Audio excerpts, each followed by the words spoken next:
Did they make No, contact? I don't know. It's pretty close, but this is going to be a drag race.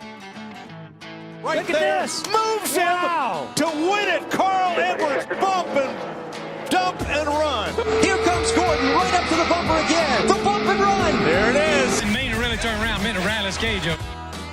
Yeah, welcome to the Bump and Run podcast. I'm your host, Michael D. White, joined by my two best friends, Matt the Statman Reilly and Eric Daytona Ron. Hope you guys had a great weekend. Hope you guys had yourselves a Christopher Bell type of weekend. He got that lobster up in New Hampshire for the Ambetter 301. He's also the 8th winner that we've picked correctly during our pick segments later on in the show. So if you ain't betting with the Bump and Run podcast, baby, you ain't making money. And make sure, if you want to help your friends make some money, spread the word, tell them about the show. Available every Monday night, Spotify, Stitcher, iTunes, Amazon Music, iHeartRadio, and more. And available on YouTube every Tuesday morning. Bump the letter and run, bumpandrunpod.com. Fellas, how was your weekend? Good. It was good. It's been hot. It's been humid here.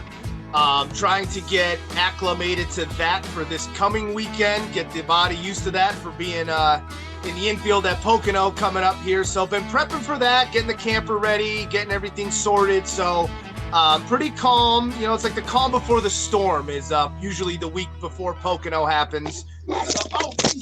And the camera's down. The storm has hit. The storm's blowing for Daytona Ron. The storm hit. Storm hit. That was Storm Gus.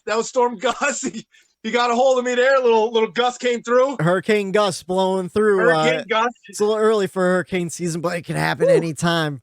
It was a great weekend. Great weekend. Saw some good racing. Hung out with some friends again for the race, and it was an interesting race. My grade was a little tougher this week than in previous weeks. For some different situations on why, and we'll get to that when we get to the grades. But overall, I thought it was a good weekend of racing we saw. Nice. How about you, Matt? Anything eventful happened this weekend, or just low-key weekend? Well, like Eric was saying, he was doing preparation for next weekend, a little calm before the storm. So was I, but in a different capacity. So I got the nursery finished, except for some decorations on the walls that still has to be taken care of, but all the important stuff is done. Crib, changing table, mom's chair, all done. So it is the calm before the storm in a different way for me. I'm ready, gonna be a dad any day or any minute now. So very nice. Hey, if the baby comes during Pocono weekend, I think you gotta have the middle name be like Tricky or something, right? Right. Although, I think we've talked about this before. I'm going to try to slip it right on the birth certificate. Try to get it right past them. Just write down on the paperwork real quick. Stephanie never has to know. You'll be good. Right. So even though I'm going to be missing the hell out of you guys next weekend, we go up every year together. It's a bummer. It's a different thing I'm looking forward to this year. But I'll be with you guys in spirit. I'll be watching on the TV, obviously, and I'll be looking for you guys. Oh yeah, and exciting nonetheless. You got a lot to look forward to with that kid coming soon. So that's exciting. So in the nursery, do you have like some special like bears on the wall with a rainbow and stuff, some Care Bear decals? Not and yet. Stuff? That's why we don't like it's so some blue ducks. It's pretty hard to find like nursery like stuff, like wall stuff, because we've been looking and we just can't find anything that we really want to settle on. So I wanted to do like a racing theme, but there's like too many like, I don't know. It's just we haven't found the right stuff yet for the walls. Yeah. Now, don't get me wrong here. Is it because it's too corny? Some of the stuff is it like too cartoonish? Yep. We don't want it to be cartoony or anything like that. You know, we want it. You want a cool room. Good, you know? Yeah, you want the kid to grow up in a cool room. You know. Right. So you want to what? Just get him a cardboard cutout, a Dale Jr. Throw the '88 flag on the wall. Get a couple die-cast cars, the big ones. That way they can't swallow it, and you'll be all right. It'll be perfect. Yeah. Yeah, I much like Eric, my weekend was spent going to the Walmart and getting some last-minute things. Got to get a new air mattress, all that stuff. Went over to Harbor Freight, got a bike rack for my hitch. $40. Can't beat it. And the thing's so far solid, so we'll see how it holds up. Just got to get 2 bikes down to Pocono and back, and I'll be happy for $40. Better than $200 everywhere else. But I'm excited, man. I can't wait for this weekend. We're making little plans before the show. Thursday, we're heading down to get our camping all set up, and hopefully we'll survive the weekend down in the infield. Should be a good time. I'm looking forward to it. But let's jump into the NASCAR news. We got a couple stories to talk about. First one small one comes to mind. Yeah, crazy bombshell out of Petty GMS for 2023. Ty Dillon will not be coming back to run the 42 car. Eric, since Ty Dillon's your teammate through Eric Jones there, what are you thinking about that? Kind of surprised. I thought they were going to try to grow this team together through both those guys. You know, I thought they kind of both had the right attitude for a team that's just trying to get up and running and figure it out over there and kind of work up together, go through those hard times and get through those hard times together. And usually when you get to the other end, you come out stronger. And I thought that they were going to at least get through this year as teammates and, you know, kind of build on something for the next year just to see what happens. But, you know, with the way silly season has been going so far, nothing is concrete anymore. Nothing is guaranteed. Nothing is certain right now. And that kind of could go for kind of 3/4 of the field almost. It's like, yeah, it's insane, you know, the moves that are being made right now. And I don't know who's going to be a teammate.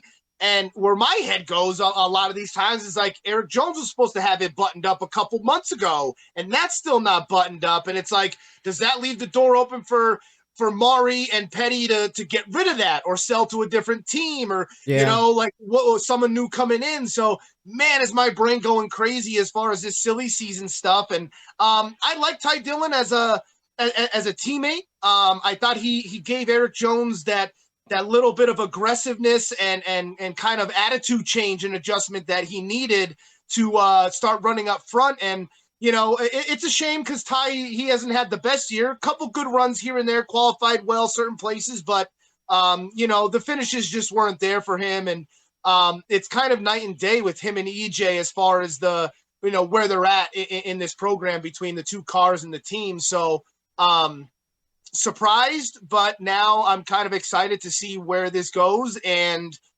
maybe if Eric will have a say in who his teammate is or, you know, what happens over there. But interesting. Nonetheless, I hope it stays a 2-car team. I hope this doesn't mean that he goes back down to a single car. Yeah. I think a lot of extra notes, especially with this new car, having another teammate and another guy there to kind of talk shop back at the shop with about what happens and what goes on, setups versus this and that. So kind of nervous on that front, but smaller teams are kind of doing decent this year. So we'll see what happens. It seems like, you know, no one's really, what's the word I'm looking for? Immune to this, because look at, we have a 2-time champion, a guy who has the most wins total in the NASCAR Touring Series history in Kyle Busch. Including the Xfinity and trucks. What's up? Including Xfinity and trucks. Oh yeah, total. Oh, yeah, yeah. Total. I said the Touring Series. I know. I always think it's funny though that they always throw that in there, including Xfinity and trucks, of course. But that's still not impressive. That's still like I know. I know. Anyway, you've got like one of the most storied guys in NASCAR history who, I don't know if he's still in his prime, but he's still got a lot to give back to the sport as far as wins go. Yeah. And he's still not even locked up for next year. So it's going to be a wild couple months, I think, of everything getting shored up and figured out. And it seems like Joe Gibbs is working really hard to get Kyle re-signed. They just need to find a sponsor. It's kind of like the chicken or the egg type deal. Like they can't re-sign him without a sponsor, and they kind of can't get a sponsor without re-signing him too, you know? I think that's bullshit. What do you think? Maybe it's a power play to cut the money a little bit? Yeah, I think Gibbs, I think, you know, Penske, I think some of these big teams. Now, I'm not saying everybody in NASCAR could have a car out there and run that car for a full season out of pocket, but I think there are certain teams that can. When it comes to Kyle Busch, I think they could. I don't think they need a sponsor to re-sign Kyle Busch. That's unless Kyle Busch is asking for a shit ton of money. Well, I mean, again, he's got the most wins in history. Even then, these guys have money at the top when they're running these things. The Gibbses, the Hendricks. Oh yeah. They could re-sign Kyle Busch. Now it helps with the sponsors, but to your point, I do think it is kind of this part of the negotiation process between Kyle and his, the team owner and Joe Gibbs of kind of who's gonna bend and who's gonna break. And I think it's just part of the deal going back and forth. Hey, Kyle saying, you give me a sponsor and I'll sign down. Yeah. I don't want to look for it. That's your job. So there's a little bit in between. I just think Joe Gibbs doesn't want to empty his pockets for Kyle Busch. But I think he could do it without a sponsor. I just think he's stalling. And I think it's stupid on his part. I think the minute you could re-sign him and he wants to come back, you do it, you sign him, figure out the sponsorship later. Yeah, just like 2311. Oh, sorry, I didn't mean to jump ahead here, but no, but seriously, we'll jump into that news story, but it's the same thing. Yeah, just sign the talent, worry things about tied all down. the other stuff on the back end. Yeah, get things tied down. That way, you're not like worrying and scrambling or whatever. Because like we've seen it with like Levine Family Racing and stuff when Christopher Bell was running it, and when Matt DiBenedetto was running that 95 car. Like Toyota will throw Toyota on the car if they don't have a sponsor for the weekend. Like Christopher Bell's rookie season was like half unsponsored anyways, but TRD's throwing the money to keep the car on the track because they want that presence. They could do the same thing with Kyle Busch, no problem. But at the same time, is Kyle Busch willing to sign a contract for a lower number than what he has in mind too? Like Matt said, he's one of the top talents of all time. I'm sure his premium's a little higher than another person's that just got signed by 2311. You know what I mean? My thing goes, if I'm Kyle Busch, I want to feel appreciated. I want to feel welcomed. I want to feel wanted by my team, by my owner. And, this, if it goes on long enough, it could cause some bad blood in between, your boss and your employer, essentially. And that could be a morale thing. And everyone knows when there's a funk and there's something of that dark cloud hanging over the shop and this is looming, it could cause a little bit of turmoil amongst things. And it just, to me, it seems like get it done to prevent all the other media twists and turns that they're going to put on this. Oh yeah. Before that even has an opportunity to happen, get it done and over with before, like Kyle maybe like, oh yeah, you signed, but like, do I really trust Joe Gibbs to give me the best opportunity to win right now? Like, or is he just lowballing me and just trying to keep making money for him? Kind of like the Richard Petty route of the last, 10, 15. So like, I don't know, if I'm Kyle Busch, I don't just take the money. I think I take where I have the best shot at winning. And Toyota, that was usually Joe Gibbs, the camp to go to.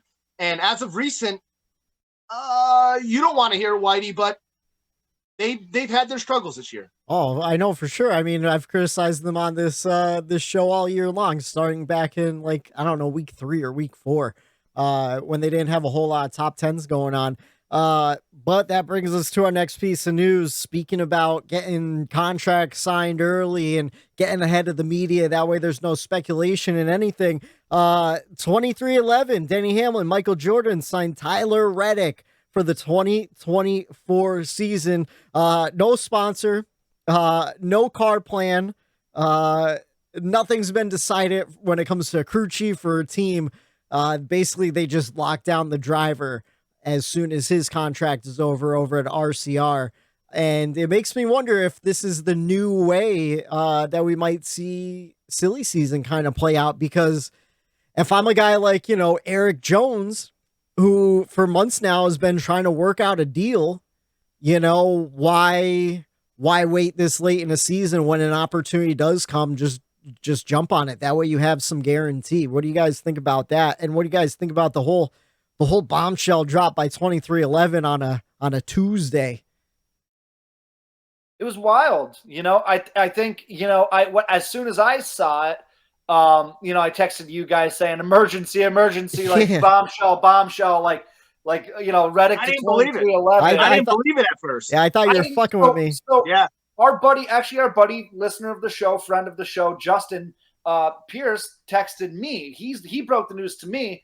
I didn't believe it. I didn't know if it's not that he's a bullshitter. I just couldn't believe it. So I did the same thing, Whitey, that you did. The first thing I went to was Bob Pockrass. Yeah. I needed to see him confirm it on Twitter. He confirmed it, and that's when I texted you guys like, yo, how about this? Tuesday, 12/16. I was eating my pepperoni and cheese sandwich and enjoying I was also eating lunch. Some Dots pretzels. Whitey, 4 exclamation points, send. Emergency, 4 exclamation points, send. Oh my God, 5 exclamation points, send. Reddick to 23XI, 5 exclamation points. What the fuck, 5 exclamation points. I'm like, no way, you're fucking with me. Because you did something, it was after the Road America when you go, oh my God, Whitey, breaking news. Reddick failed post-race tech. And you got me. So it was a wolf, the boy that cried wolf situation. I didn't believe it. I ran over to Bob Pockrass and blew my mind. They couldn't believe it. I was stunned for the rest of the day, probably the rest of the week, to be honest with you. So a little peek behind the curtain, and Eric can attest to this, is Whitey, I love you, but you get flustered. Oh, I was distraught. I was distraught. And you're also relatively new to the sport of NASCAR, where Eric and I have gone through this with our drivers and I know other big name drivers, but you've never had it happen to your guy. And so when it does happen to your guy, it hits a lot differently than someone you don't follow. And like all I could think about was like Junior when he went to Hendrick Motorsports after leaving DEI. I was like, This is like, it's like a betrayal to the family. I started thinking about Eric with Matt Kenseth and Roush going over to a similar Toyota and Joe Gibbs. I was like, man, how do you make the jump from Ford? I mean, Eric's a Ford guy, drives a Ford truck. He's driven a Ford truck as long as I've known him. He has an old 60s Mustang in the garage, like personally, I'm a Ford guy, but when it comes to NASCAR, I'm team Chevy all the way. So this is a devastating bombshell. I'm like, what do I do? Grew up RCR number 3 fan, I don't know. It was just, it was a long week. It was a rough one, to be honest with you. I don't think it helps the fact that it was a complete surprise too. Like 100%, there was no smoke to this. No. There was no rumblings of it. There was no rumors out there. It was just a random Tuesday afternoon. Boom. Yeah. Gigantic NASCAR news. I think the timing of it all was probably the most shocking thing to me and to most people in the sport.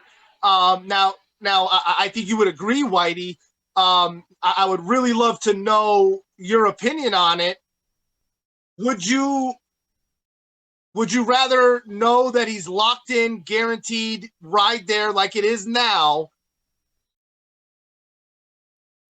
But next year, why the year and a half? Why did they do it now? Like, that's the shock. Why for 2024? You have to do a whole nother year with that team. Like, that to me is like, why? Locked out I of don't meetings, you're not going to be given information from your teammates. Like, it's going to be weird for a year for Tyler Reddick. In my mind, get out there as soon as you can, because like an extra year, like that's weird.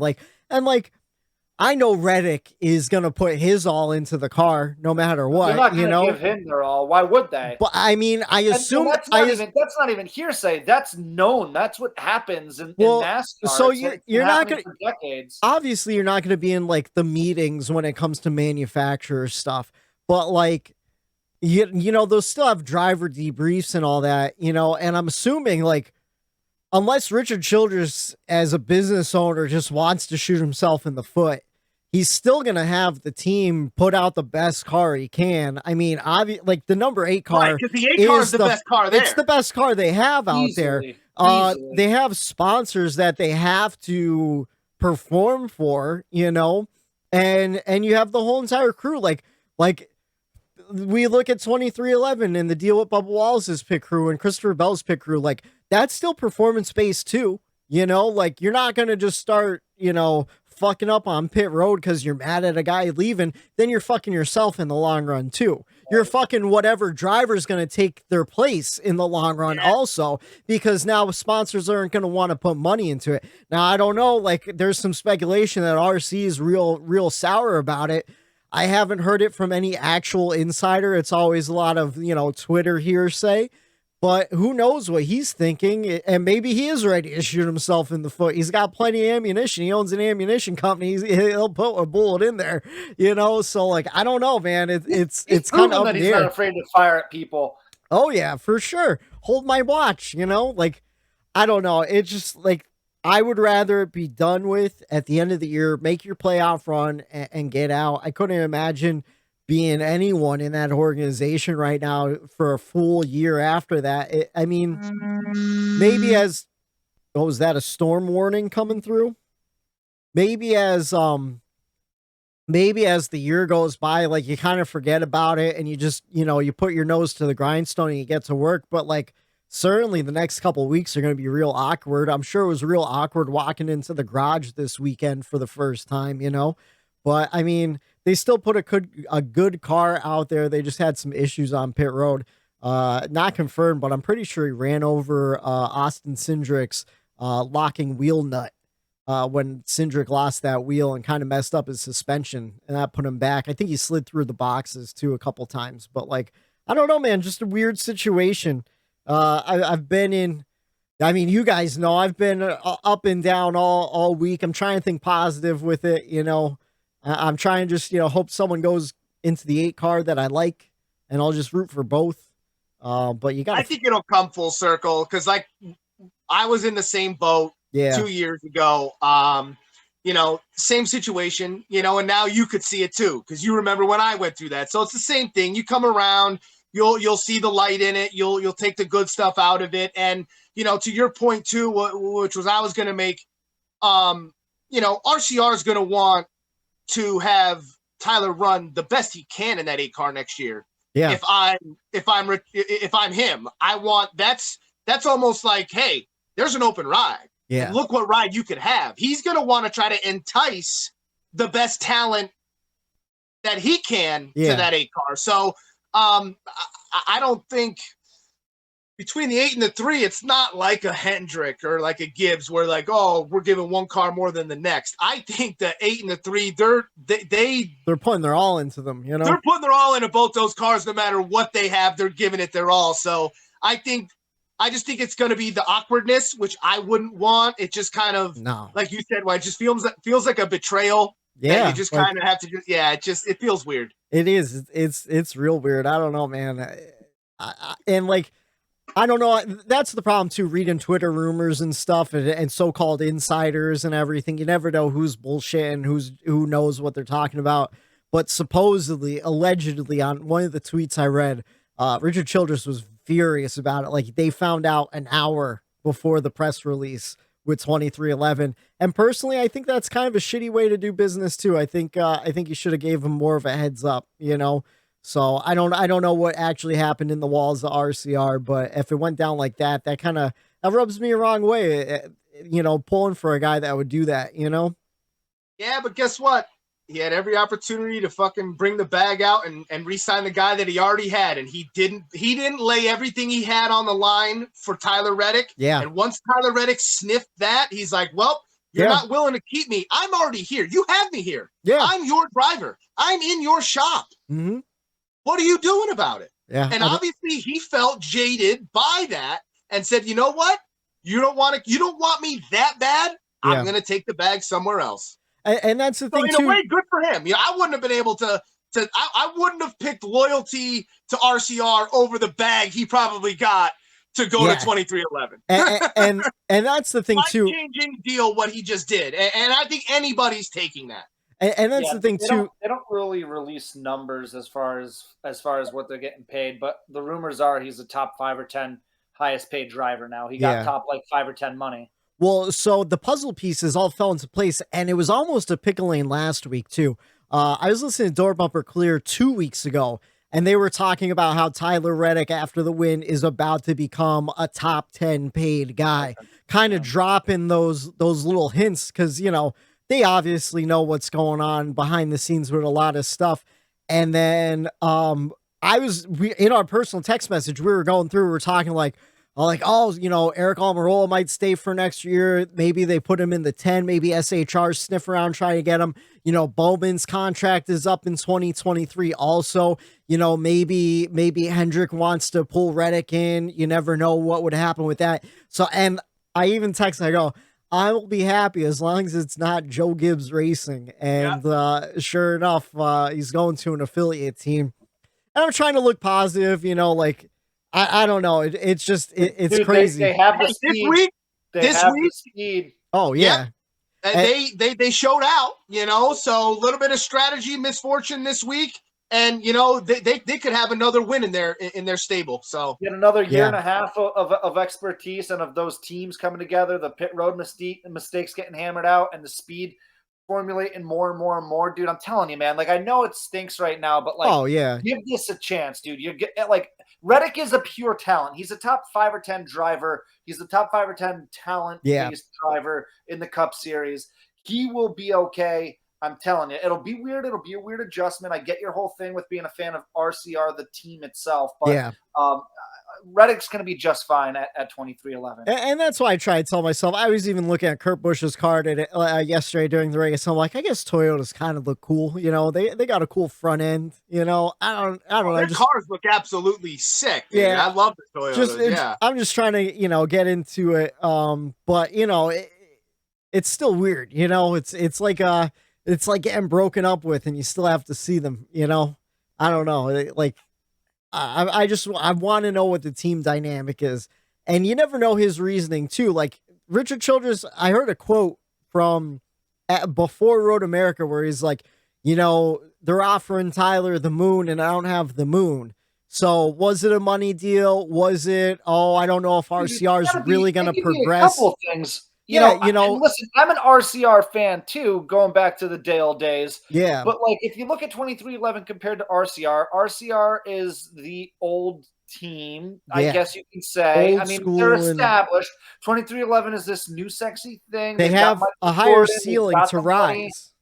What's that? They have like a higher ceiling to rise above, right. That's a better room. way of putting it. So I completely understand why Reddick did it. There's no question to me why he did it. And before, maybe the way he went about it could have been probably a little different. And before yesterday, him and Kurt Busch's stats were identical when it comes to top 10, top 5s and wins on the season so far. So it's like, it's a lateral move if you moved in next year, and hopefully it goes up from there. So I don't know. We'll see what happens. We'll see if he actually does race for them in 2023. Keep hearing a lot of rumors that he might be done after the season and as kind of like a stab in the back. But then I also heard that Chevy wants him to keep him in the car too. I don't know. There's a lot of rumors swirling around. Not a whole lot of people talking from inside the organization. We'll see as it happens. But let's jump into the race weekend. I have one more piece of news too. Kyle Larson and Brad Sweet announced a new sprint car series called High Limit Sprint Car Series. They're going to be running a handful of races throughout the summertime. And I think Eric, you said they have a deal with Flow TV or something like that too. Flow Racing. Yeah. Like it's supposed to be like it's called like highlight, like the purses for the wins are supposed to be spectacular. Yeah. Because I guess that's a little bit of the turmoil in the dirt world. Sprint cars. Yeah. So I guess, I don't know, some of the drivers aren't happy with the World of Outlaws, the purses, some of these big events that they go to, the Chili Bowl, and some of these things are the payouts aren't jack shit anymore. It's come on, you're supposed to be this big thing, and the next jump to here to there, make names and whatnot. So Larson's going to try to make some of these drivers some money for putting their talent out for the entertainment, and I'm curious to see if it'll make it. All right, I'm curious too. I think it's cool to see new series pop up. You look at what Tony Stewart's been doing with SRX and everything. The more competition out there, the better for business. But let's jump into the NASCAR weekend. No NASCAR history this weekend. We had a big Xfinity race up in New Hampshire. Justin Allgaier, the winner, Little Gator, getting it done and getting himself a lobster in the meantime. Did you guys get a chance to see any of the Xfinity Series race?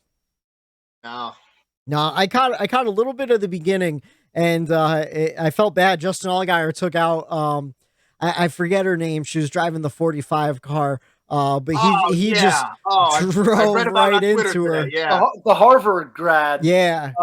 I forget her name too. I feel bad. But yeah, Harvard grad. She's ran a couple races. I think this was like her third race or something. And then she kept on going, and then she got taken out again. But yeah, it was a little bit of a messy race. A lot of beating and banging, and a lot of beating and banging in the Cup race on Sunday. Christopher Bell, he led once for 42 laps. And like I said at the top of the show, if you followed our betting advice, I said Christopher Bell is good at these style tracks and to throw some money on him. I told you not to bet a whole lot of money just because of the way Toyota was running. But man, was I impressed by the fuel strategy at the end there. What's up, Matt? Just to tie a bow on that last topic, it's Julia Landauer. Sorry, I even botched her name. It's Julia Landauer. Julia Landauer. She has a name. I feel like we should at least give her that instead of girl who got to Harvard. No, that's true. Honestly, I didn't prepare enough for that one, and I apologize. Justin actually came out and he apologized for the incident and took responsibility for what went down, because she was kind of getting some shit from the Twitter trolls out there in the world, and it wasn't deserved. And Justin kind of like shut those guys up and kind of, he put a statement out, which I thought was pretty cool. Yeah. Being that it is her, if it wasn't her first, it was less than 5 starts. So like, that's not a way you want to start your career with some controversy with the top driver in a series. No, and there was a lot of people on Twitter really, really dogging on her, and even a little bit of the NBC broadcast crew was like, oh, she could have been closer to the wall there and everything. But someone pointed out in the video, like they lined her, drew a line from her car to the one in front. I think it was like Noah Gragson or someone directly in front of her. She was a half a car up farther than Ty Gibbs. Yeah. So she was running a fine line. It wasn't, inexperience that caused it. Justin Allgaier, just who knows if his spotter called him clear or didn't give him enough information or what. But it was nice that he did apologize immediately. And even after he did it, he's like, did I cause that? Tell him I'm sorry, like over the radio too. So, but the Cup race, 3 hours, 14 minutes, 45 seconds. We had 9 cautions for 52 laps. And I feel like I didn't get to watch the race in live time. And every time I checked my fantasy, it was going yellow. So a lot of cautions throughout the day, a lot of beating and banging and all sorts of stuff going on. 8 lead changes among 7 different drivers. Your top 5, Christopher Bell led 42 laps. Chase Elliott led 13. Bubba Wallace came in 3rd. He didn't lead any laps. We had a solid day. Martin Truex Jr. led 172 laps. He had the dominant car all day long until some issues on pit road. And then Kevin Harvick rounding out the top 5. No laps led for him, but again, another solid performance out of that SHR4. Fellas, do you want to jump into the race grades? We'll start with Eric. Yeah, I gave it a B+. I kind of agreed. You sent the rundown over, and I kind of agreed with how you worded it too, Whitey. And that kind of helped me figure out where my brain was going here. It was entertaining, and it kept me glued to the TV, but it wasn't that, like, nervous, sweaty, I have to stand up and, like a super speedway. Yeah. Like, I wasn't, I didn't have my butt cheeks clenched at all, but there was times where I'm like, and, like, I got a little, like, excited, but it wasn't that, like, over the top to bring it into that realm at all. It still had, like I said earlier, it was tough because it had everything that I want to see in a race. Like I normally say when I give an A, it has everything I wanted. But this did too, but at just a lesser extent. It didn't get me out of my seat, but definitely had me watching and glued to the TV. Went over Buddy Kevin's house to watch it at the pool. It was hot out. And perfect setup on his deck, the TV there. You could be in the pool watching it. You can see the TV. So killer setup on Sunday for that. And it seemed to me like it was going to maybe be a blah race at first. My buddy Colin, who's there, Truex fan, I'm like, he's going to run away with this. His car is just so good. And, lo and behold, third stage comes around, and, Truex even said it on Sirius XM. He goes, we talked about this.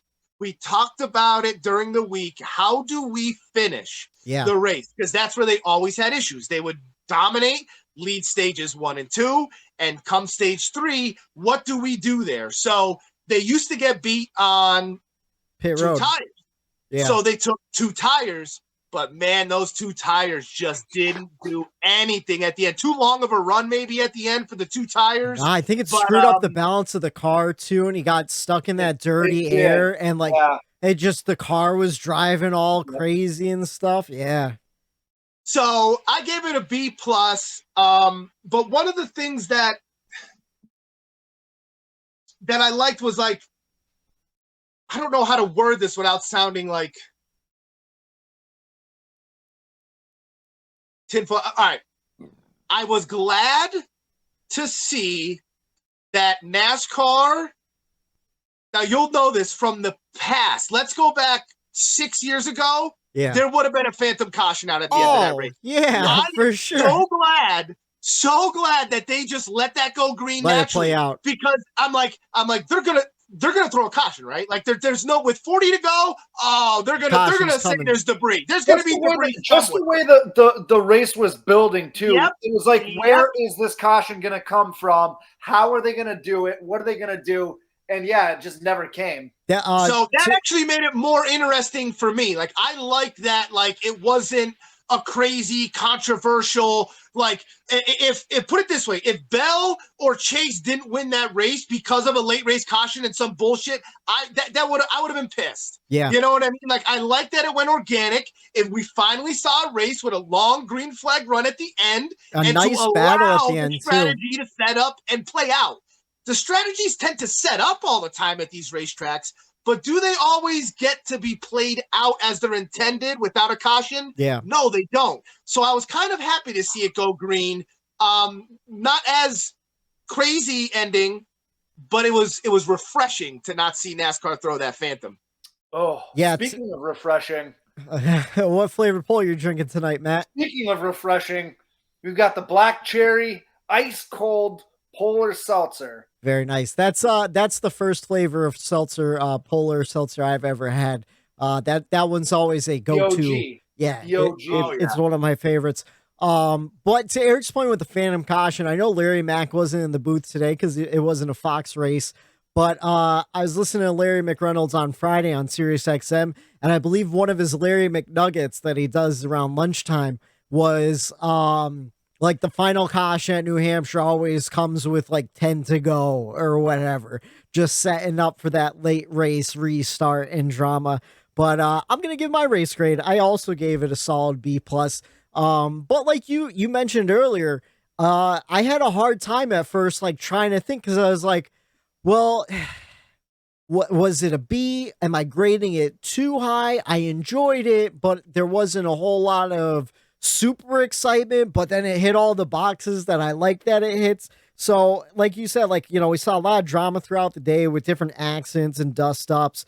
But in the end, we had a nice long green flag run through some different strategy in there. And then even we had a battle to the finish between Chase Elliott and Christopher Bell.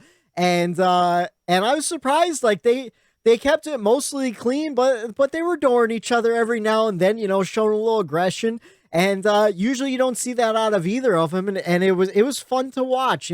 Some lap cars came into play to slow things down and stuff, and it was just a really, I think, solid, enjoyable race. So I gave it a B+. I'll tell you what, real quick, you just said that they raced clean at the end. There was a battle. Mm-hmm.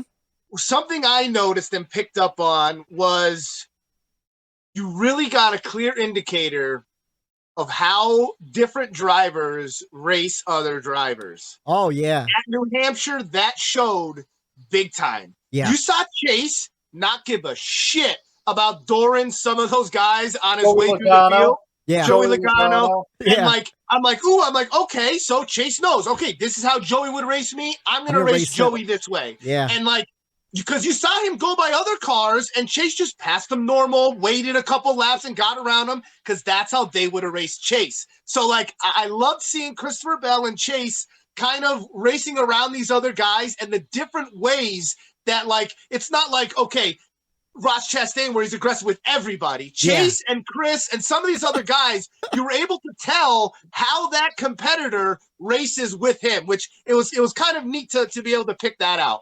Can I just say, I'm at the point now with Ross Chastain. I didn't mean to get into the weeds here. That's I'm all at right. the point with Ross Chastain now where it's just absolutely hysterical how reckless of a driver he doesn't give a fuck about nobody. Like, he doesn't care about anyone on the track besides himself. Dude, he's been saying that since he was back in the Truck Series. I don't know. I doubt he still does it because he's probably making more money now. But he used to bring like his own like little camper to the tracks and just like stay off by himself, have a couple buddies of his own. And he didn't really mingle with the other drivers. He truly doesn't give a shit about the other drivers. No. He doesn't come to the track to make friends. He's old school. And I'm telling you what, I'm really starting to appreciate Ross Chastain. He's like the working class Joey Logano, you know? And that's what I like about him. It goes to show you it's not about how Joey races. It's about personality. Who Joey is. Yeah, it's the personality about it. Right. I'm pretty sure too. I saw Ross either move Daniel Suarez out of the way or straight up door him in the corner of like turn 4 coming out of it. And I'm like, I'm like, that's your teammate. He threw a shitty block right in front of Suarez. Okay. He went right. He wasn't clear at all, and he went right in front of him. And I'm like, oh my God. Do you know what it is? Do you know what it is? Ross Chastain races in real life like I race on NASCAR Heat 5 on Xfinity. Oh, yeah. He doesn't give a shit. He ends up winning the race or finishing up in the top 5 or 10 all the time after just destroying everybody. Yeah. And he's just a normal guy who's just out there to win or try to win. He's not there to make friends. And I'm starting to really appreciate it. Sorry. I wanted to point that out. I tell you what, though, as I was watching the race, because, like, I mean, me and Eric used to go back and forth between Tyler Reddick and Christopher Bell in the Xfinity series years ago. And I was always a big Christopher Bell hater. Over the last 2 years, I really have appreciated him as a driver because he is super clean. You know, he doesn't like to get in a lot of drama. He runs his race, and I appreciate that. So as I was watching, I was like, well, I guess Christopher Bell is a cool teammate to have. You know, they'll work well together at plate tracks and stuff, probably. You know, like, so I'm coming around on the whole Toyota camp a little bit. But Matt, how about you? What was your race grade? What'd you give it? So just like you guys, we're all on the B+ train. You guys all said it, you know, perfectly already. That race had almost everything you'd want in a race, except for maybe an exciting last 30 laps or whatever. Once CBell got around Chase, that was pretty much it. Yeah. You know, we were waiting on that caution, which I'm happy didn't come out. Even being a Chase fan, I'm happy that race played out naturally. Christopher Bell was the better car at the end of that race, which is okay. You know, we saw some different pit strategies. We saw some wild wrecks. We had passing galore. There was a ton of passing yesterday. I thought stages 1 and 2 were phenomenal, and we were on our way to another A+ race. But like I said, the last couple laps there just didn't pan out to be the most exciting. Which again, okay, I'm not really trashing it. I'm just saying the way I took it in. Yeah. I didn't, you know, once Christopher Bell started running away with it, it was kind of game over unless there was a caution. And then we haven't talked about this yet, but we also saw a really, really weird exchange between Keselowski and Austin Dillon. Oh, yeah. That had a lot of us scratching our heads. Which overall, it was a fun race. I really, really enjoyed it. Like Eric said, I was glued to the TV, but it wasn't like I'm naturally going to call it a restrictor plate race, not a restrictor plate race, but pack race and a super speedway race. Yeah. It wasn't like I was like gripping the couch the whole time, but I was still glued to it. And there was enough going on in that race that kept me going from start to finish. But yeah, that Austin Dillon Keselowski incident was the weirdest thing. Real weird. In a while. I guess it stemmed from like Michigan, way just over time how Brad had raced Austin. And I guess Austin just got fed up with it and it's like, you know what? Like, I'm not taking this shit anymore. Like, you know, and maybe like, hey, like Brad, you might be past your prime. Like, hey, Austin's just like, you know what? I wouldn't have done this a couple years ago, but now Get out of here. But you know what? Brad stood up for himself too. I loved it. I love that Brad fucking smashed him. That was the thing. I was shocked how aggressive Brad got in retaliating because like Austin doored him pretty hard where I was like, ooh, that's a big hit. And then Brad was like, all right. And like, it kind of reminded me his own car. Yeah, of just like a drunk guy, like, fuck. He's like, all right. And he just starts pushing into the wall and shit, you know? But then, and this blows my mind, Brad Keselowski finishes 7th, gets his best finish of the season after that, you know? So maybe, you know, Brad, drive a little angrier and you might be getting better finishes. I don't know. Tweet, Bad Brad from 2014 is coming back. And that was the year that he went in between the hollers and we're rumbling. Remember that? Yeah. I think it would be a cool return. You hit me under yellow. You hit me under yellow. But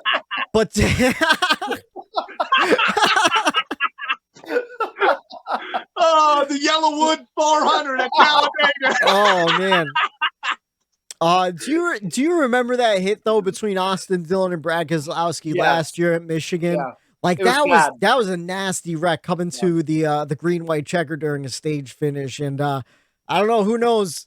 I heard a lot of conspiracies to throw the tinfoil hat on real quick, but some people are like, oh, maybe Austin needs it for his reality show. Throw a little drama. Maybe the producers like, oh, that's a good tinfoil. Yeah, throw some on track drama that we could edit into the show later on. Who knows? Did you see the post race interviews between the two though? We're gonna talk about it. You know what? I don't know if I saw Brad's. I saw Austin. I'll talk about it. I'll touch on it. All right. So let's jump into the checkers and wreckers here. Matt, what's your checkers and wreckers for the week? So we were just talking about it a little bit. I got to give my checkers to Brad Keselowski. He had a kind of a wild day. You know, we obviously saw everything that happened between him and AD. We talked about that. Yeah. And then Eric, you were talking about, you didn't hear what he said after, what Brad Keselowski said after. So he got asked about it, and they asked for his thoughts, and he said that he would take care of it with Austin Dillon personally, and he didn't want to talk about it with the media. I thought that was a classy move from a former Cup champion, a future NASCAR Hall of Famer, somebody who had a great 7th place finish yesterday, like Whitey alluded to. That's only his 3rd top 10 of the season, which is wild. And also the 7th place is his best finish of the season, which is wild. So somebody who's obviously used to winning, used to being up at the top of the field, used to being, you know, locked in the playoffs by this point in the season, having a bad year. The thing happens with Austin Dillon, where he kind of went off the rails a little bit on the track. He had every opportunity to really rip Austin Dillon and really go off on a tangent when that microphone got stuck in his face, and he didn't. He said he would take care of it with Austin Dillon personally, and he took the high road, and I thought that showed a lot of restraint. But he's also, you know, notoriously one of the smarter guys in the garage. So it was probably a well thought out thing. You know, that incident happened probably about halfway through the race. So he had a lot of time to think about how his reaction was going to be, knowing that he would be asked. But I just thought it was a classy move by him. Yeah, I heard a couple different quotes from him too, from different sources, like the MRN interview, and then I saw the video that you were talking about. But he also threw a little shade in that one too. I'm pretty sure he said something along the lines of like, oh, I'm not going to trash him in the media. And then like he poured his drink, you know, like the Kermit the Frog meme where he's like sipping on it. Like I felt like there was a little bit of that where he's like, he's throwing shade without throwing shade. But then I also heard like on MRN where they're like, oh, you know what the deal with that is? He's like, you know, it's hot in the car today, and the helmets are even hotter. You know, basically saying like, oh, you know, I lost my cool or whatever, and it is what it is. You know, so I thought that was a pretty good way to answer a media question. That way you can't really get twisted either. You know, how about your records? What is your records for the weekend? So it's gotta, unfortunately, a friend of the show, Justin Pierce, cover your ears, buddy. It's going to Alex Bowman. Yeah. So I threw it on. I know it says Jimmy Johnson, but I threw it on because guess what? I was gonna throw some shade at Justin too, and I know we kind of did some backhanders, you know, last week too. And man, it's just I'm not gonna rip him, but like, All right, so bad luck, man. He qualified poorly, which was 27th yesterday, and he then owned almost immediately got destroyed and wrecked out of the race, finishing 35th. That's 3 out of the last 4 races that are DNFs for Alex Bowman, and I get it. Bad luck strikes, and not all the DNFs are his fault, but this could be a slippery slope for him. He's got to change his luck, and in a hurry, because we are a month and a half away from the playoffs. Yeah. And if this continues, he's going to be out of the first round easy. So he doesn't want to ride this bad juju heading into the playoffs. The good news, I guess you can say, or the silver lining is that we're heading to a track this weekend, our home track, Pocono Raceway, where he did win last year. He ran well, even though he got lucky with Kyle Larson blowing a tire. He still was in position to win and won that race. I mean, he was leading for a while at the end there too, before Larson passed him. Larson burned up his tires is what it was, Right, so right. So anyway, not to take anything away from him. He won that race last year. So he ran well there last year. I know it's a different car. I know there's different elements going into it this year, but he has a chance to right his bad June and July. So we'll see what happens, but he's got to fix it quick, because he's going to be eliminated quickly in the playoffs if this continues. How about you, Eric? What's your checkers and wreckers for the weekend? My checkers goes to Mother Nature. We all know what happened last year. Yeah. And what that caused and the controversy surrounding it. And I had woken up to a text message from Matt saying, lightning in the area, rain. And I'm going, the first thing that came to my head was, oh no, not again, and lo and behold, weather held out, wasn't an issue. And we got to see what New Hampshire is able to produce. And Whitey, I think it was you that said it, like, what a little hidden gem of a racetrack that I don't think about all that often. But man, it put on a great show, and I'm glad they were able to get it in and show what they could do and get that race of last year, put it behind them. I almost didn't even want to bring it up because it was that bad. But I was glad to see that there was no rain. The race was nice and short because of that, and it was just a nice, quick race. So thank you, Mother Nature. You're looking great for this weekend as well, so keep it up. I'll give you another pat on the back next week if you hold on. Fingers crossed. So I had to give my checkers to Mother Nature there. Also, sorry, I didn't mean to cut you off. No, I was going to say, just to keep tooting New Hampshire's horn, we were all up in that region last year, I think for the first time for all three of us up in New England, and just a beautiful area too. If you guys ever get the chance, listeners, ever get the chance to go to the New England area this time of year, do it. It's beautiful. And again, Eric said it, New Hampshire seems to be a little hidden gem. It doesn't get the credit I think it deserves. And it was a really good race in the past couple of years there.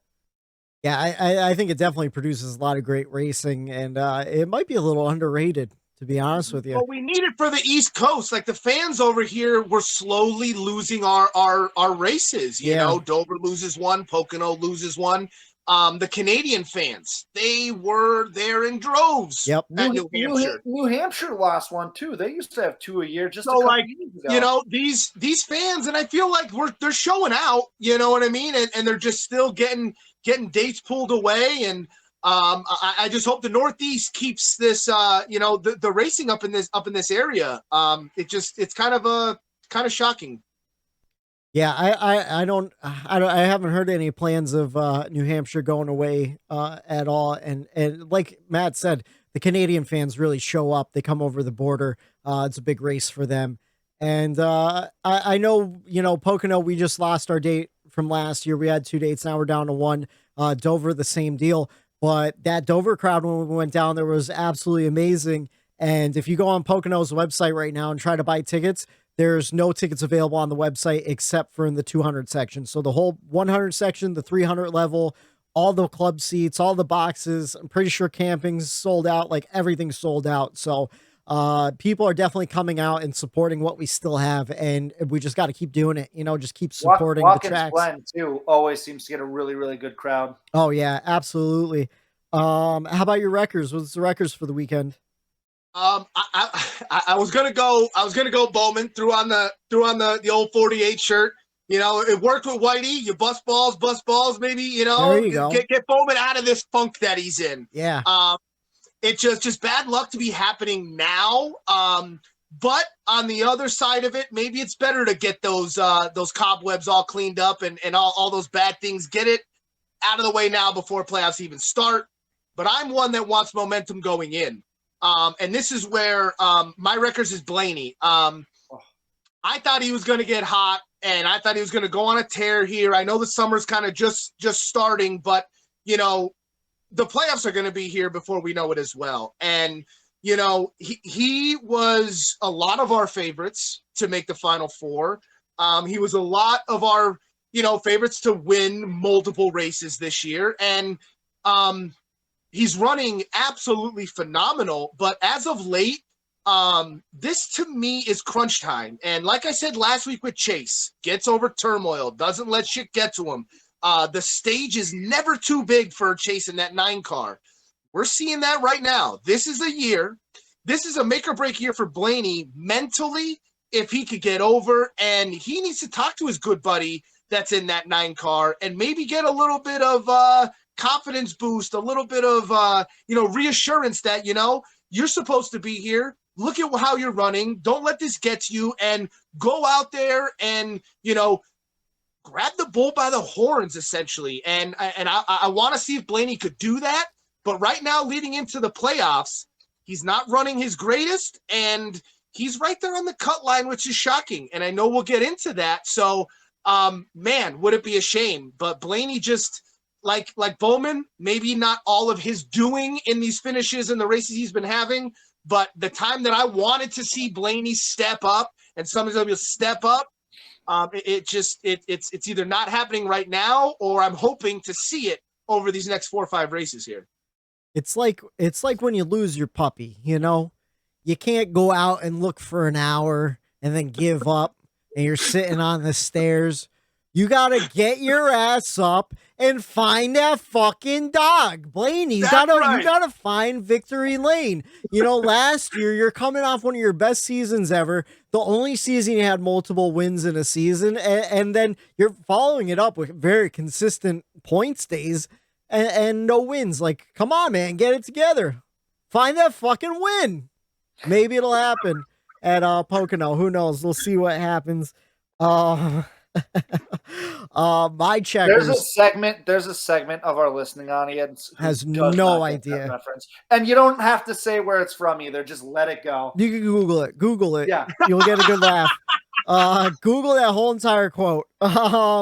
My checkers, gotta give it to Toyota.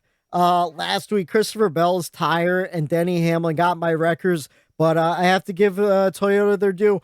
All of their drivers, with the exception of Kyle Busch, spinning twice, had phenomenal days. And even with Kyle Busch spinning twice, he's still finished in the top 12. All 6 of their drivers finished in the top 12. 3 in the top 5, just a solid day. Bubba, CBell, MTJ especially. And then what's happened? Eric just had a big old sneeze. It was awesome. Okay, that's okay. I was looking down at my sheets, I didn't see it. But yeah, just gotta give my props to Toyota on a phenomenal weekend. All 6 drivers in the top 12. You can't ask for a better day than that from a manufacturer standpoint. And my records, and I was trying to find my Cole Custer t-shirt to go along with this one, because I was a Cole Custer fan. I couldn't find the t-shirt I bought from him. But NASCAR bust Cole Custer. He was having a decent day yesterday, and then his pit crew dropped the jack before the tire was even mounted on the studs, let alone the tire change was putting a lug nut on. Like, I know they were going for a 2-tire stop, but just like, what are you doing? He has a 1 top 10 this season. So this is a career-wide record for Cole Custer right now. He has 1 top 10 this season. It came last week at Atlanta. Only 2 top 10s last year. Currently 26th in points. Finished 26th in points last year. His best year was his rookie year with 7 top 10s, including a win and 1 top 5. He was one of the big 3 in Xfinity. probably would have won 2 championships in 2018, 2019, but got beat at Homestead. And you know, you compare him with Christopher Bell, who legitimately just won this week. You compare him to Tyler Reddick that won a couple weeks ago. Where did he go? I had high expectations for Cole Custer going into 2020, and so far he's shown me nothing over the last three years. Like, get it together, Cole Custer. Get it together. Career I records. think all three of us in our buy or sell segment in the season preview this year, I think all three of us sold him. Yesterday during the broadcast, I forget if it was Colin or Dowsey. One of them's like, "Oh, Cole Custer," because like the way strategy was going. I'm like, "No, don't." I'm like, he is not going to be there. I said he's going to come down to pit road in about 15 laps. Yeah. He's going to finish probably 27th. I go, and it is kind of mind boggling. And when I saw you wrote that down, it's really not, if you think about it. Yeah. You look at any other sport, you kind of have to lump NASCAR into the sports world in this situation as well. How many first-round draft picks in the NBA, NFL, when they go from college to the NFL, are busts? They don't make it. Their game doesn't transition either to the NFL, to the speed of it, or to maybe just the system that he got drafted into, the team, quote, to say. So maybe Cole Custer maybe it's not the right fit. Because the talent is there. Obviously in Xfinity, part of that big three. I'm just curious to see, like, maybe it's just the wrong fit.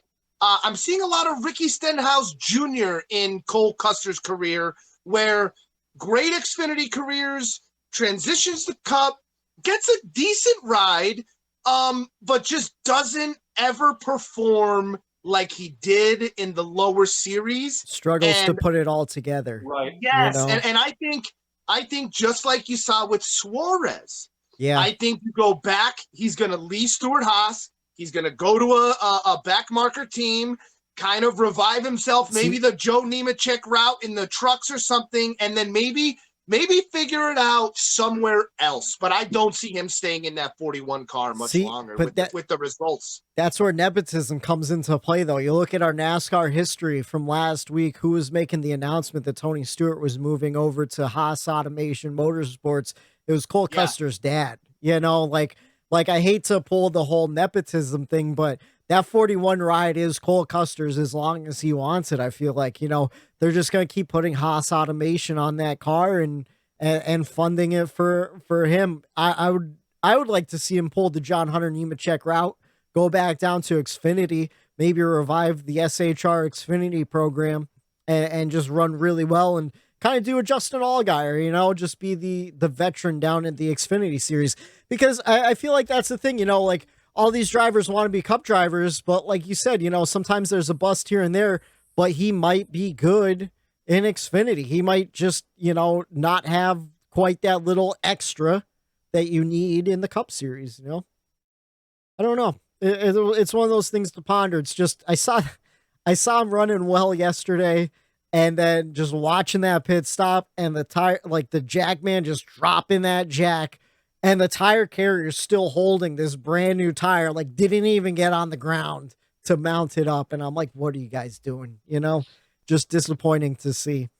But that's all I have for my checkers and wreckers. Not a whole lot of race notes. I feel like we covered a lot of it.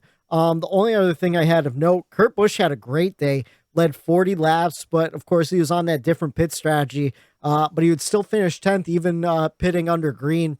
I thought it was really impressive that he unlapped himself. He had to pass Christopher Bell on those fresh tires to get back on the lead lap. And then he pulled off a top 10. So I thought that was really just a really impressive day out of Kurt Busch. Do you guys have anything else to add to the racing weekend? One little thing. Yeah. And it was an off the track thing. God damn it, did I miss Rick Allen. Dale Jr. did a fine job driving that broadcast yesterday. He did a fine job. There was nothing wrong with it. But, man, just Rick Allen brings a presence. I hold Rick Allen in such a high regard. I really thoroughly enjoy his work, and just not having him during that Cup race yesterday really there was a difference. No, I agree. You could feel the presence was lost there. Right. And Dale Jr. did a fine job. This is only like maybe the 5th or 6th time he's done play-by-play during a race, but I feel like Rick Allen just does a really good job of filling that silence that I feel Junior gets a little nervous to fill. And you kind of heard like Steve Letarte or, Jeff Burton try to jump in and kind of fill that silence after a bit. One thing I really noticed, and if you want to be the lead guy like Junior's trying to do, you got to start hitting your exits into commercials better, because he'd be like, 52 to go. And then there'd be a silence for a while. And then the music, it's like, we're, 50. This is where, as a program director, I'd be like, all right, Junior, now you got to hit like, we're coming up 52 to go left in the 3rd stage. We're going to take a NASCAR nonstop, powered by Xfinity internet. And then you roll into commercials or whatever. Like, he was missing those little tiny broadcasting polishes that Rick Allen has, because he's a polished broadcaster. He is that lead guy. That was just something I noticed too, Matt. So I thought he did a great job, but it was missing some flavor there. Right. But to bring up kind of the Cole Custer thing, to kind of tie that thing together here with race notes, I got to bring up Kevin Harvick. That 4 team has been getting better. I think the time might be running out. I think they needed this a few weeks ago to be at the point where they're at now. Yeah. But man, has that 4 car been running a hell of a lot better. And it brings the Cole Custer thing into this, because do you think that has anything to do with his development? The fact that Harvick doesn't like to talk to these younger drivers. Absolutely. Maybe he's not there to help him through. So you would think Harvick being there, Almirola being there, they're both having really good seasons. Yeah. So what the fuck is going on with that 41? And maybe he's just not getting the I don't want to say that leadership, the senior leadership. Yeah, there's just no leadership there helping him through. And I just think maybe that has a little bit to do with him not doing as well in this Cup series. Like I said, I think that situation he's in is kind of maybe an awkward one. And then how often is Tony around too? I know I don't want to get too far into that conversation, because I know we're going to talk about it, but like how, Tony's not around. He's off doing one of 1 million other things that he's got going on. So that leadership really could be lacking over there at SHR. And then just like, I've heard a couple different interviews, especially with like Rodney Childers, who's just like, I'm having issues wrapping my head around the new car.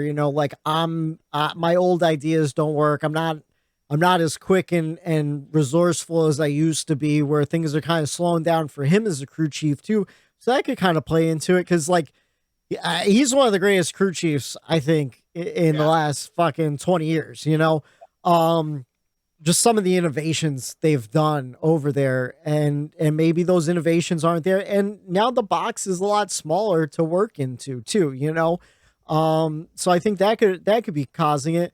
And, like, he might be innovating and not sharing that with other teams. Like, so just listening to the Dale Jr. download from last week, they had Tony Uri Jr., who was on Dale Jr.'s number 8 team. He was on the 88 team when he went to Hendrick, but he had little tricks that he was doing with springs when he was over at Michael Waltrip that he wasn't sharing with everybody else, and I'm sure, even though the teams are a team, there's still secrets in between cars, so who knows what guys are hitting on what in the building and everything. So maybe Almirola's crew chief, maybe Rodney Childers, they got something figured out that Cole Custer and even Chase Briscoe might not have figured out now too. And just to that senior leadership deal too, like, I feel like Chase Briscoe is kind of a victim of that too, where, he's overdriving a little bit. He was being a little aggressive a few times. He had early success, and then he kind of fell off a little bit. And maybe it's, he could use some leadership to help guide him a little bit there too, you know, because you look at him in the Xfinity series, he won so many races, and then last year he struggled, and this year, you know, he seems to be getting it. But at the same time, you know, who knows what's going on in between the walls in those cup garages and all that stuff. But let's jump into the last place.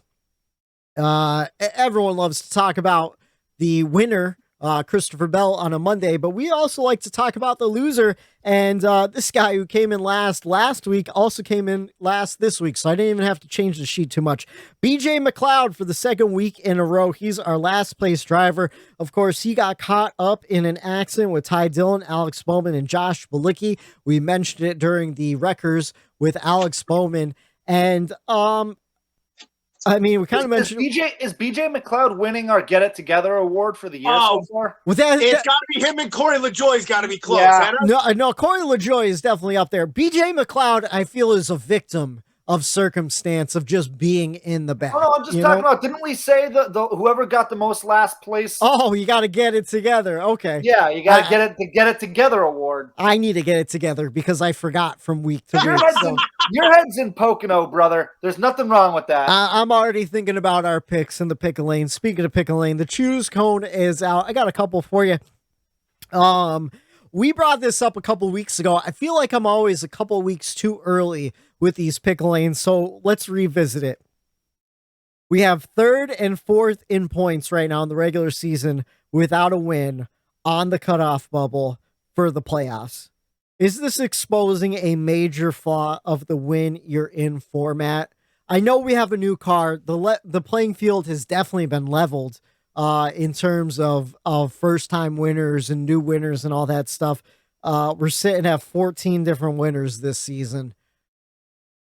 Does NASCAR need to react, or would reacting be too reactionary and too quick at this point? Okay, so I was actually explaining this to my father at work today. Mm-hmm. The whole point system and what's going on in the third and the fourth, and he's like, yeah, he goes, that even like my dad doesn't watch the sport. You know, I was just kind of, you know, tossing stuff off of him here and there as an outsider, what he thinks. Cause I like to do that every once in a while, get someone that doesn't follow it, get kind of their opinions on it. And, you know, he kind of agreed, like, yeah, I mean, I told him about the whole Denny Hamlin, 2 wins, but he's, you know, 20th in points. And, you know, is that because he has those 2 wins, you know, does that make it better over someone that is third in points with no wins, you know? And we were going back and forth, and, you know, to me,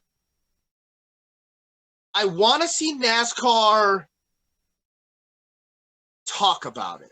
I don't necessarily need them to do anything about it right now. Just talk about it. I want them to acknowledge the fact that they might have a situation on their hands, and they might have to just tweak their system a little bit. You don't have to tear it down and redo the whole thing. No. But it just needs to be tweaked a little bit. And like you said, the new car, I agree. Don't do it now. Let's see how next year kind of plays out as well. See if the parity is still there, or see if these crew chiefs with a year under their belt do the same thing like they always have, and they separate themselves from the field, and we go back to where we always were, where the little less parity, same winners, not get to that cutoff line of 14 to 16 different winners. Yeah. So I just think little tweaking, but don't do it yet. Let's just see if this parity continues. I'm kind of in a weird NASCAR fanboy way hoping it does happen. Yeah, I get it. The excitement, let's get some drama. chaos. I'm not involved in it. My driver's nowhere near being involved in it. So but he could be. Let's he could let be. it happen. He could win at Daytona. He could win at Indy Road Course, you know? Like, there's opportunities for Eric Jones to win his way in, too, you know? Right. I get that. I'm talking more or less he's not in third in points possibly not going to make it. That I would be more upset if I'm a Blaney fan right now or a Truex fan right now than anything. Like, I guess I would accept it. I wouldn't be happy about it. I'd have to accept it as a fan of one of those guys if they don't make it. But am I causing a shitstorm if I'm one of those drivers? Yeah, I think I'm making my voice and you know, my opinion be heard over that. But to answer your question, I don't think NASCAR should do anything just yet besides acknowledge the fact that this might not be the way to continue going. They changed the car. So guess what? New era, you might have to change the playoff format to go with this new car. Yeah. What do you think, Matt? Yeah. Oh, no, I totally agree with Eric. First of all, do not tear it all down and rebuild. There's little tweaks, and I think I've got a tweak that might fix it just a little bit. You know, there's not a perfect system out there. There's a lot of very, very smart people that run NASCAR, that are in NASCAR, that haven't been able to think of a perfect system. We're always, not to cut you off, Matt, but we're always going to get to this point where you're going to need to change it. Yes. Right. So I just think, and they can't change it this year. They've got to wait. If they're going to change anything at all, they've got to wait till the end of the season. But what I think that they should do, I mean, so we have 36 charters, 16 teams get in. That's 44% of the chartered field gets into our playoffs, which is fine because it's right around the same with all the other major sports. Almost half of the teams, or more than half the teams in some sports, gets into your playoffs. What I think that they need to do, and I know we've talked about this before, is get rid of the win and in. Just if you are with points, if you are in the top 16 in points, no matter what you've done, you get in. Yeah. If you are not good enough through the first 26 races of a season to be in the top 44% of the field, then you're not good enough. You don't deserve a championship in the first place. Yeah. That's the way I feel about it. I know this wasn't meant to figure out a fix for the playoffs, but I just think that something like that needs to be done, where the win and get in needs to be eliminated. I mean, it sounds good on theory. If you win, you're locked in. We're going to congratulate you. Good job. You've won a race. That's the most important thing. But I don't think it's the most important thing because consistency can get you just as far. Yeah. Right. They kind of override the consistency part. Right. They kind of just throw that out the window. And that's kind of the whole purpose of why they got the stages. It's to reward the people for what you do during the race, even though you have a drastic failure at the end and your finish sucks. You could still come out without a major points deficit. You get credited for what you do during the race. So as a whole, why are you not getting accredited what you did for an entire season? That doesn't make sense to me. They're kind of contradicting themselves. Yep. Yeah, because they want to put this emphasis on winning, which you understand. You want winning to be the most important thing. But if you're consistent enough, more times than not, the wins come. And I think with this new car, we're just in such a weird spot right now where we had so many first-time winners that might not have been super consistent, but just fucking nailed it on that day, which never really happened with the old car, because like teams were kind of restrained to this budget and the money teams were up front and everyone else behind. Every now and then you would have, that fluke Michael McDowell Daytona 500 winner, or, Austin Dillon pulling off a win at Texas and jumping up from 17th to the point standings, stuff like that. But it was a lot rarer than it is now. I think I agree with Eric. Matt, get rid of the win you're in, but also reward winning more than it's being rewarded. Maybe award, 20 playoff points for a win. That way it's that extra boost. And then top 16 in playoffs, add up your playoff points. That kind of, it gets you in there. I don't know. I think I think the saving grace right now would be if Ryan Blaney or Martin Truex Jr. would be able to lock themselves in as regular season champion. But at this point, I just don't think it's possible.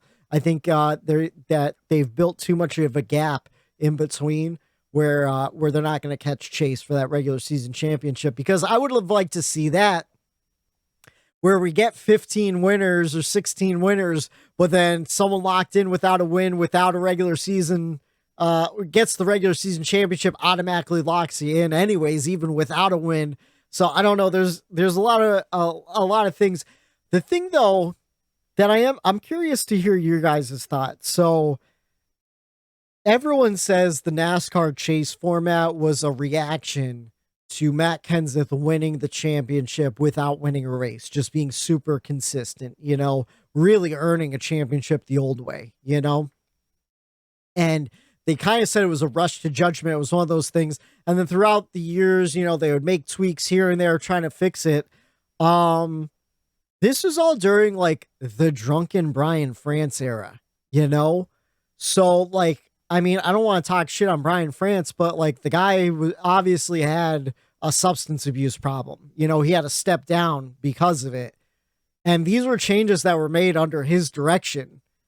Right. Maybe we should take a look and go like, oh, maybe this wasn't such a good idea. Maybe we should kind of backpedal some of these changes we made over the years and kind of, I don't know, try to find a happy medium between the old school fan that still does. There's a huge group that still wishes for that old Winston Cup points format. And then the newer school fan like us, where we appreciate the playoff format, but like, I feel like I'm in the middle where I want a nice hybrid of both, you know, where like winning matters, but so does consistency, you know? Right. I think one of the things too that kind of irritates me in a way is that you just have to be top 30 in points. There's only 36 top 30 is bullshit. Top 20. If you're not top 30, like there's 16 drivers. I like that, Matt. 16 in points straight up makes the playoff. And if you're like top 20, if you get like if you want to go the winning in, keep that. Yeah. Well, guess what? You got to now be not top 30, top 20 in points, because 30, there's 6 drivers that just go out there, they crash every week, and they're done. Like, you could go out there and just be top 30 in points without even trying, I feel like. Like, Corey LaJoy, we can go into, I don't know where Corey LaJoy is sitting. Is he top 30 in points? 31st. I just checked. Okay, so that example wouldn't make sense. No, it does. It does, though, because if he won last week, which he had a good shot to win last week, he was still 31st in points. So now Corey LaJoy has to somehow get himself into 30th place in points just to get locked in. Right. You know, and he had 7 races to be able to do it, where he probably could have with the extra points and everything from the win. But like, does a guy like that really deserve to get in? That's what I mean. You know, that's the larger point. That's the larger point right there. And like, nothing against Corey LaJoy. I mean, we talk nice about Corey LaJoy all the time on here. You know, I think he's a great personality. I think he's great. No, that was just an example. Yeah, I mean, but like pick any one of those guys. But that's an example that almost happened last week. You know, it's one of those things. I don't know. But I do agree with you, Whitey. It does feel like the way this playoff format is set up was created by a drunk guy that just wanted chaos. Yeah, no, you know what I mean? Like, oh, what if some random guy just wins? Lock that guy into the playoffs. Yeah. Let's see what happens then. Like, it just seems like you got around a big table with your buddies, had a few whiskeys, and like came up with the format in a way. You know? Yes. You want to what? You want to once the playoffs start, everyone's back to normal. But if you win, you get playoff points. You get to hold those on too. So then it jacks you up all over the place. Like right now, Denny Hamlin, perfect example. You know, That's now the most irritating one for me. He's still 19th. His season this year might be one of my. Austin Cindric is the most irritating to me. He's 19th. No, Austin Cindric's even more consistent. So right now, Denny Hamlin is 19th in the regular season point standings. You look at the playoff grid, and he's 8th because he has 12 playoff points, putting above everyone because he has the 2 wins and a couple stage wins. Right now, Austin Cindric is 13th in regular season points. Okay. Denny Hamlin, with 2 wins, has 441 points, and Austin Cindric has 489. So he has a nice little chunk on Denny Hamlin. He's a little bit more consistent than I'm giving him credit for. No, Austin Cindric struggled really bad in the early season. He's been coming around the last handful of races or so and putting together solid days. He was running in the top 10 when he lost that tire on pit road yesterday. But I like to me, I would think like, oh yeah, Austin Cindric doesn't deserve it. He just won the Daytona 500, huge accomplishment, but like he hasn't done anything since. Denny Hamlin won 2 races and he's still way behind him in points because he did even less in the beginning of the season. Like Denny struggled so bad in the beginning of the season. I think I have 8 starts with Denny Hamlin on my fantasy team, which is outrageous for Denny Hamlin in fantasy. Like he is a solid guy everywhere for the longest time. I don't know. That's just like, I just wanted to touch on that again, just because we are getting really close to having 16 different winners. And if one of them's not Ryan Blaney or Martin Truex Jr. in the next couple races, like we kind of have a shitstorm on our hands brewing. Oh yeah, you know? Yep, we really do. But let's move on. We kind of touched on it a little bit. The choose comes back out. Brad Keselowski, Denny Hamlin, and Stewart-Haas Racing all struggling. Do you think ownership takes away focus? Obviously, Stewart-Haas Racing is owned by Tony Stewart, but right now he's racing in SRX. He's running that promotion also. He has Eldora. He just started a funny car team with his wife, like tons and tons of stuff going on. So I'm assuming Tony's put real competent people in charge, but also going back to that Dale Jr. download. If you don't listen to Dale Jr. download, with Tony Eury Jr. is talking about the DEI days and the real downfall of it.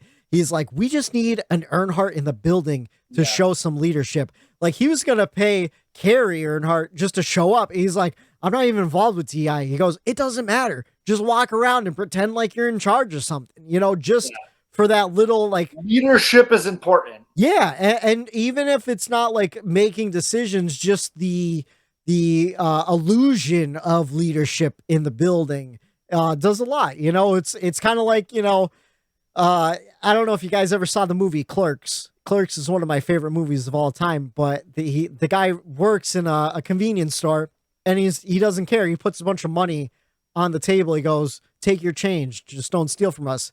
And they're like, oh, aren't you worried about people stealing? Like, nah, because they think someone's watching them, so it keeps you honest, It's like Ring doorbells. I'm going to go on. This is a weird admission, but I used to drink a lot at the bar and I would walk home and, I don't like to admit it, but sometimes you got to pee when you're walking a far distance home. Did you get caught on a Ring camera? No, I had no problems in the 2010s walking home as a 22-year-old drunk. I'd be anywhere, bushes and stuff. I'd conceal myself. Now I'm like, well, I mean, who knows who has a Ring doorbell these days? I don't want to get caught and then put on like the Neighborhood Watch Facebook page. Like, do you know who this weirdo is? You'd be getting put on a little bit more than the Neighborhood Watch Facebook page. Yeah. I mean, I don't know if that's an overshare. I know that both of you guys have peed all over this town we live in, so don't even give me that. But yeah.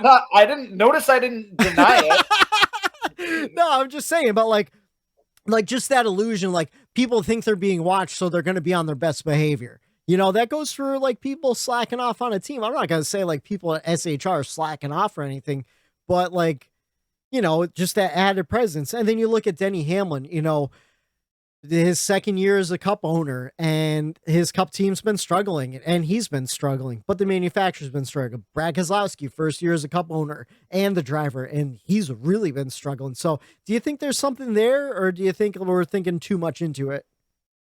I don't think we're thinking too much into it at all because I kind of brought this up when Larson announced that new series. And that's what kind of got the gears turning in my head. And I'm like, Larson's this year versus last year. I mean, he's not having comparatively, yes, drastically worse this year than last. But he just seems off as well. Yeah. And even in the car, he's saying like, it's me. Like at New Hampshire, he's going, the car, like, I just can't get a hold of this racetrack. Like he can't focus and figure out the racetrack. And I'm like, man, I go, it's no longer a tinfoil hat or a conspiracy or anything like that. To me, it's a pattern. You're seeing it with Tony, with Denny, with Brad. And it's just like, it kind of feels like anybody that kind of goes off into their own realm and tries to develop these series or gets involved with other teams, it does have an effect on their performance on the racetrack on Sunday. And I'm hoping maybe now we'll see that the deal is out there. Maybe now everything will go back to normal. You kind of see when the news finally breaks, everyone kind of woosah, you know what I mean? They kind of like everything calms, that tension you were holding on tends to go away. It's out in the air now. Same thing with Reddick. I think that whole thing with Denny and with Reddick, that might have all been playing in. Now that all of that is out and just everyone can breathe, it's out in the air and maybe stuff will start turning around. But I do think it affects all of these drivers, teams, and manufacturers when your sole focus isn't on yourself, your car, your crew chief, car chief, and that race that's ahead of you that weekend. You're not going to have the best results. Yeah, I agree. What do you think about it, Matt? I agree. I mean, it's got to be a lot to handle all these different things that are going on in your life. And again, with Larson, Eric, you made a really good point when you sent out that text to us. Is he just juggling too much, getting this off the ground and getting that started, where it could take your mind off of, or your eye off the ball rather, when you're in the car on Sunday. So I think that there's definitely something to that. At the end of the day, though, with that being said, these guys are the most elite of the elite. Yeah. You would hope that they can compartmentalize and focus when it comes time to focusing. Most of them can. I mean, especially with guys like Larson, Tony Stewart when he was racing. These guys are champions of our sport. I like to think that they're able to kind of overcome some of that.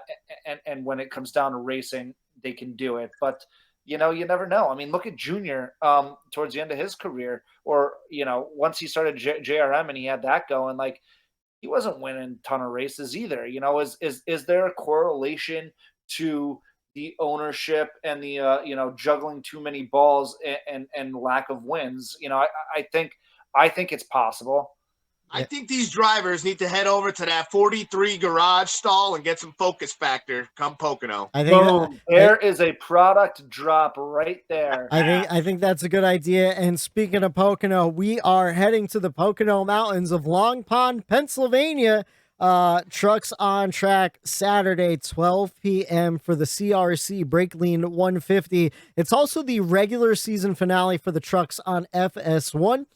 Xfinity is on track 5 p.m. for the Explore the Pocono Mountains 225 on USA.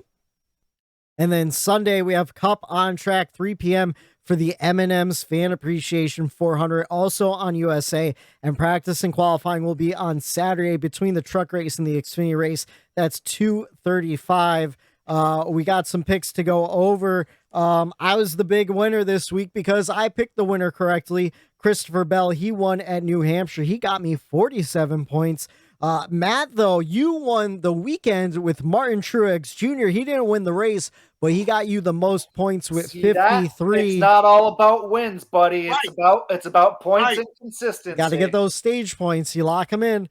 He won both of them. And then Joey Logano was Eric's pick. He got you 20 points, but it looks like he could have done it at a certain point. He was running really well.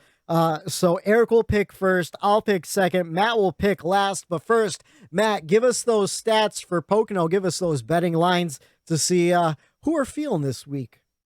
Sure. So Pocono, obviously, as we know, the tricky triangle that we've, actually discovered might not have 3 turns. It might have 5. Oh, we forgot to bring that up into the pickle lane. We'll save that for next week's pickle lane. We can get into that a different time, but that'll be a good teaser. We think Pocono has 5 turns, not 3. Anyway, just like I always do, I give the top 10 and odds-on favorites according to DraftKings. These lines are provided by DraftKings. We'll start with 10 and work our way down. So actually, Christopher Bell and Joey Logano both tied at plus 1,500. Good odds, though. William Byron plus 1,200. And then you've got a 4-way tie at plus 1,000 with Kevin Harvick, Ross Chastain, Martin Truex Jr., and Ryan Blaney. Any one of those guys, I truly believe, can win this weekend. And then you've got Chase Elliott, Denny Hamlin, and Kyle Larson all tied at plus 700. And then your favorite, a guy who won last year along with Alex Bowman, is Kyle Busch at plus 700. So all really, really good odds. I believe that our winner is going to come from that group right there. I don't think there's going to be a surprise at Pocono. I think it's going to be one of those guys. And I have 3 names written down knowing that I'm picking last, and all 3 of those names are within that group as well. So go ahead, fellas.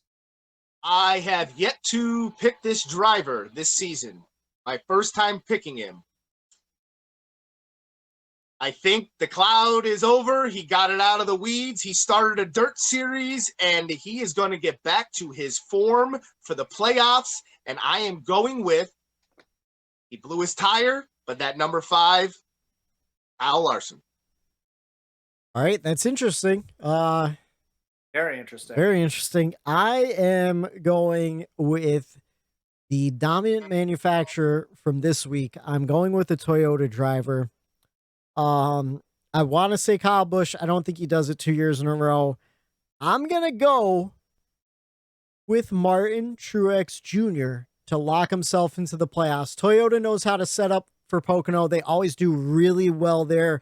I've seen Denny Hamlin win in person twice. The 20 car used to run really well. I think they're going to give Martin Truex Jr. the piece he needs to get himself locked into the playoffs this week. Good picks, fellas. Not the right ones, though, because I've got the right ones. All right, who you got? So, Whitey, you said something. You said something there that got me going. You said something about Toyota. Yeah. Guys, who almost won last year before he ran out of gas, and then his teammate Kyle Busch ended up winning that race? Bubba? His teammate Kyle Busch almost won Kyle Busch did win the race. Who was almost going to win the race last year before he ran out of gas? Denny? That's the guy right there. You just named him. My pick for this week is Denny. Not so fast, my friend. I haven't picked the guy I want to pick yet this year. He's been in the news. It's his rival, Ross Chastain, is getting the win. Oh, Ross had a good showing here last year. He struggled the Saturday race, but he did really well the Sunday race, if I remember correctly, right? Ross Chastain's going to win this race. Okay. Right. I'm going to make a deal with you. And for the listeners, if Ross Chastain wins, I am going to bring a watermelon to Pocono, and I'll take a video and I'll smash it off the knack rack at the top of my truck if Ross Chastain goes across victory lane. For you, Matt, you get it right. You better not forget it. Watermelon. You better not forget it, because he's going to win. And listeners, don't forget to lock in that bet, because Ross Chastain is winning at the tricky 5-turn Pocono triangle. He's won here in the trucks before. It wouldn't be the first watermelon he smashed, but it would be the first watermelon he smashes in the Cup Series. We will find out if he gets win number 3. We are 20 races into the... don't forget the head-to-heads. Matt, give us those head-to-heads real quick before we run out of time. All right, so we've got 4 head-to-heads here. No, we don't, because my phone, there we go. All right, real quick, 4 head-to-heads. We've got Alex Bowman versus Joey Logano. Alex Bowman, the slight favorite. I'm sorry, Joey Logano, the slight favorite at -115 to Alex Bowman, -105. I'm taking Alex Bowman. He did really good here last year. Eric picked him. I'm taking Alex Bowman. I'm going Bowman as well. I'm going to go against you guys. Give me Joey Logano. Bowman's just way too inconsistent right now. Track to turn it around for the 48. Like they always do. They always put the most recent rivalry head-to-head against each other. So we've got Brad Keselowski versus Austin Dillon. Brad Keselowski -120 is the favorite against the underdog Austin Dillon +100. Neither of these guys have showed me anything this year as to why I should pick either one of them. But Brad Keselowski, 7th place finish. He usually runs good at Pocono. I know it's different this year with RFK, but I'm going to take Brad. Yeah, Brad's usually I'm going with Pocono. Brad too. I'm in a points battle with Austin Dillon right now, so I don't want to see him do shit. Yeah. True. All right, Kyle Larson teammates here. Kyle Larson versus Chase Elliott, both tied. It's a toss-up in this head-to-head. Both are -110, so it's a literal coin flip according to DraftKings. I got to go with my guy. It's going to be a homer pick. I'm going Chase Elliott. He's finished 1-2, 1-2 the last 4 weeks, so I'm sticking with that. I'm going with Larson. I just think he gets redemption for that late race tire blow at Pocono and just devastation there. I think he gets redemption. I'm going with the 5. How do you not go with Chase Elliott right now? He is on a hot streak with finishes. Got to go with the hot shoe. And then I didn't notice this when I took the screenshot, but it's another one involving Chase Elliott and Denny Hamlin. They're both -110. Again, DraftKings is saying it's a coin flip between those two. I'm taking Chase Elliott. He's hot. Denny used to be good on the old Pocono, not so much this new. Go with the 9. I'm going with Denny. Give me Denny. Be difficult. We are 20 races in. We have 14 different winners. Austin Cindric, Kyle Larson, Alex Bowman, Chase Briscoe, William Byron, Ross Chastain, Denny Hamlin, Kyle Busch, Chase Elliott, Joey Logano, Kurt Busch, Daniel Suarez, Tyler Reddick, Christopher Bell all locked themselves into the playoffs.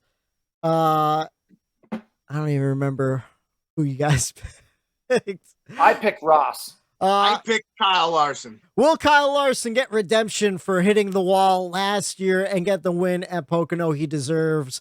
Will Ross Chastain get to smash his second watermelon in the Pocono Mountains, the first one in Cup? Or will Martin Truex Jr. finally lock himself into the playoffs so he could stop sweating in that car near the end of those races? We'll find out this Sunday in the Pocono Mountains, 3 p.m. on USA. It's the M&M Fan Appreciation 400. For Matt the Statman Reilly, for Eric Daytona Ron, I'm Michael D. White saying have a good night. The bump and run. There it is.